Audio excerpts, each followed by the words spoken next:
Hi, it's me again with Corel tips and tricks. A real easy pattern to make, but a few variations can make it look totally different, as you can see in these two examples. We're going to take a six-sided polygon, holding down the control button to make it perfect. Control D and make a duplicate of that, and while holding down the shift key, bring it in, and that'll make it grow from the inside out. It has to be pretty perfect and equal for this to work, and if you hold down the control button, it will be. Take your 2-point line. Let's zoom in a little bit. 2-point line, and you got to go from that node to that node. These have to be perfectly dead on. And all we're wanting is that shape, so we're going to take the Smart Fill tool, fill that in and nudge it down, fill that in and nudge it down.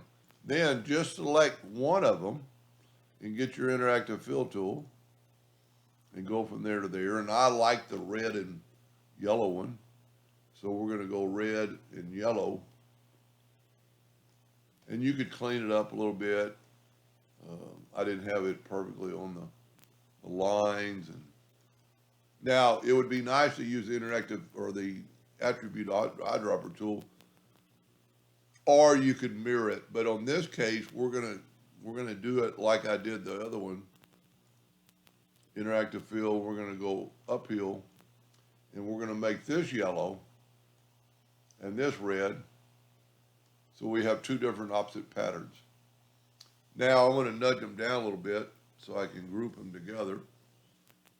Control G to group them. Control D to duplicate it and then mirror it. This is going to be a kind of like a skinny version of that, I think. They have to be on the mark. Then you can select all these and Control D. And if you hit it on the mark the first time, see, I grabbed that. So we're going to have to try it again in a second to make it on the first move. Now, I'll tell you what, I'm going to just delete that. So now if you Control D, and it originally didn't. Okay, Control D. Move this point to that point, and then you can Control D again many times you want. Now Control D, and grab that point right there and put it right there. And you did it correctly, so then you can Control D again. Now you can see that same pattern. I don't think it's as pretty as that one. Let's do it one more time, Control D, and let's go downhill. Then group this together, Control G. Take a rectangle or a circle or any shape and just make sure you get all of it. And then you can select both of them and intersect. And voila, you get that pattern in a box. I like that one. I think the first one is a little more, well, it's pretty close. You can see how the colors through here are the same.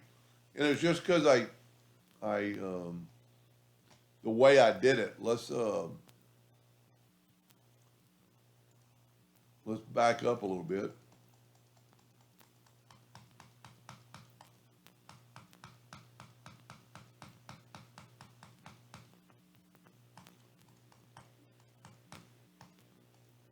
Okay.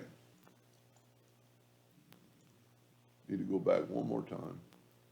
So now let's take this interactive fill tool and do just the opposite. Let's put red here and yellow at the top.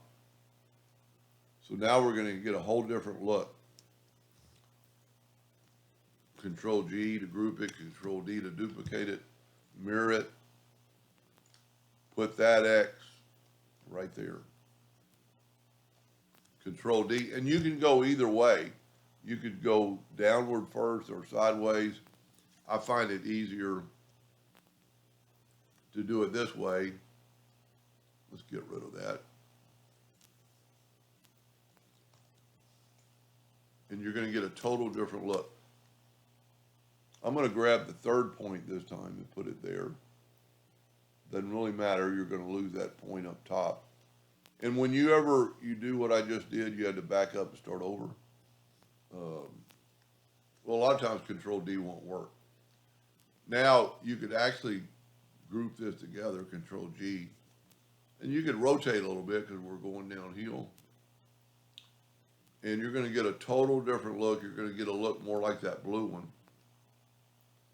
And just remember, when you intersect, that other section has to be a group.